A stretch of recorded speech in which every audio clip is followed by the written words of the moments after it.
পার্বতী মা ঘুম এসে গেছে, বললাম ঘুমের ওষুধ, ব্যাস পার্বতী মা ঢুকে পড়েছে।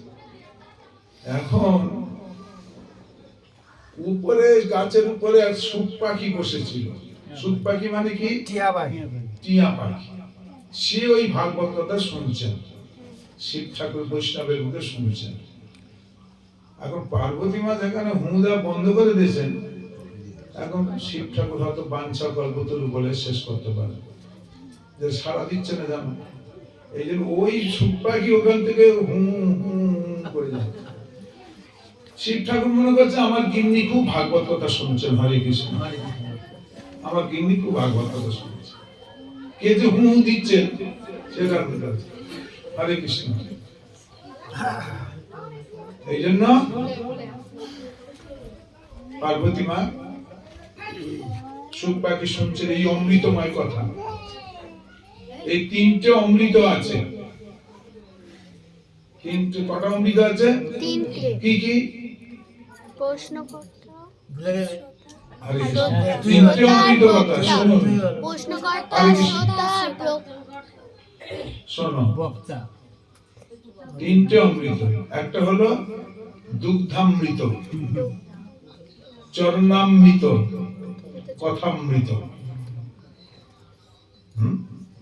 দুগ্ধ অমৃত, দেবভোগ্য বস্তু। আর চরণামৃত, আমরা যখন চরণামৃত প্রাণ করি কি বলি? অকাল মৃত্যু হরণং সর্বব্যাধি বিনাশনং কৃষ্ণ পাদদকং পিত্ত শিরস্যা ধরম। একটু পান করলাম, একটু মাথায় নিলাম। অকাল মৃত্যু হরণ করে ভগবানের চরণামৃত। আমাদের বিশ্বাস নাই, ওই জন্য আমাদের অকাল মৃত্যু হতে যায়। আমরা ওই ওষুধ খেয়ে নিই, আমাদের ভগবানের চরণামৃতে বিশ্বাস। অকাল মৃত্যু হরণং সর্বব্যাধি, সমস্ত ব্যাধি বিনাশ হয় ভগবানের চরণামৃত পান করে। সর্বব্যাধি বিনাশন বিষ্ণু পাদদকং পিত্তয়া, পিত্তন পান করা, শিরস্য ধাসে পান করে সেই মাথায়।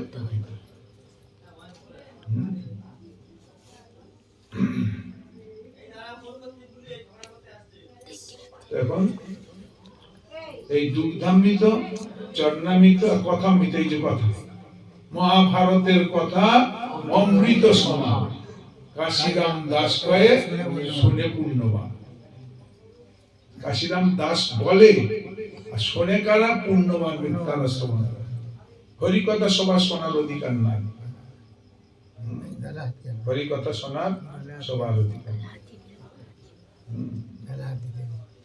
ওরে মন তো রুচি নহে কেন কৃষ্ণ নাম, তবে জানি পূর্ব জন্মে আছে কত পাপ কর্মে, সে লাগি বিধাতা তোরে বাম। পূর্ব জন্মে এত কর্ম খারাপ আছে, ভগবানের নামে আমাদের রুচি নাই। যদি অন্য কথা পাও আটিয়া সাটিয়া কও, কৃষ্ণ নাম লইতে আলিস। কৃষ্ণ নাম নিতে তখন অলস, অসৎ কথা হলে তখন একদম যেতে সেতে। দিবস রজনী আবোল তাবোল প্রচাল পাড়িতে পারো, তাহারও ভিতরে কখনো কেন কি গোবিন্দ বলিতে না? দিনরাত কত আবোল তাবোল বলছে। পাখিরে যে নাম লোয়াইলে লয়, শাড়ি শুকোয় আদি কত। আমাদের সুখ পাখি, টিয়া পাখি, ময়না পাখি, শালুক পাখিদের অনেকে তারা রাধা কৃষ্ণ বল, হরে কৃষ্ণ বলবে। আর আমরা মানুষ অধম, আমাদের মুখে থেকে ওটা আসে না। পশু পক্ষী থেকে আমরা অধম। হরে কৃষ্ণ। এই নাম করার জন্য ভগবান মনুষ্য দেহ দিয়েছেন। খাওয়া পড়া, বাল বাচ্চা তৈরি করা, ওটা পশুরা, গরু গাধা ভেড়া ওরা করে, ওটা মানুষের কাজ না। ওরা ধর্ম করতে পারে না, ওই জন্য ওদের পশু বলা হয়। আমরা ধর্ম করতে পারি, এই জন্য আমরা মানুষ। ধর্ম যখন বাদ দিবেন, ধর্মহীনা পশু সমানা। ধর্মহীন মানুষ পশু। ওরা দেখুন অত নিকৃষ্ট জন্মে গিয়ে তো ওরা তো ধর্ম করতে পারে না, বাল বাচ্চা খাওয়া দাওয়া কোনো অসুবিধা নাই। আর সেই আর আমরা শ্রেষ্ঠ জন্ম পেয়ে ওই ওদের মতন খাওয়া দাওয়া, বাল বাচ্চা তৈরি করে, এছাড়া আর কোনো কাজ না। ধর্মহীনা পশুহীন। ধর্মহীন মানুষ পশু, ধর্ম করে যেতে হবে। মানুষের কাজ ধর্ম। এই দেখেন এখানে কতগুলো মানুষ এসেছে। একটা গরুকে যদি নিমন্ত্রণ করেন যে যা একটু পার্শ্বনে আসিস, আসবে? ওর সে আধার নাই। ওর কান আছে, মুখ আছে, চোখ আছে, আমাদেরও আছে। আমরা কি সুন্দর, আমরা বলেন তো আমার সাথে, নিতাই গৌর প্রেমানন্দে।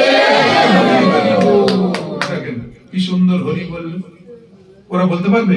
ওর দুমুখ আছে, কেন? ভগবান সে শক্তি ওদের দেয়নি, এটা মানুষকে দিয়েছে। এই জন্য মানুষ জীবন ধন্য, মানুষ জন্য এই জন্য ধন্য।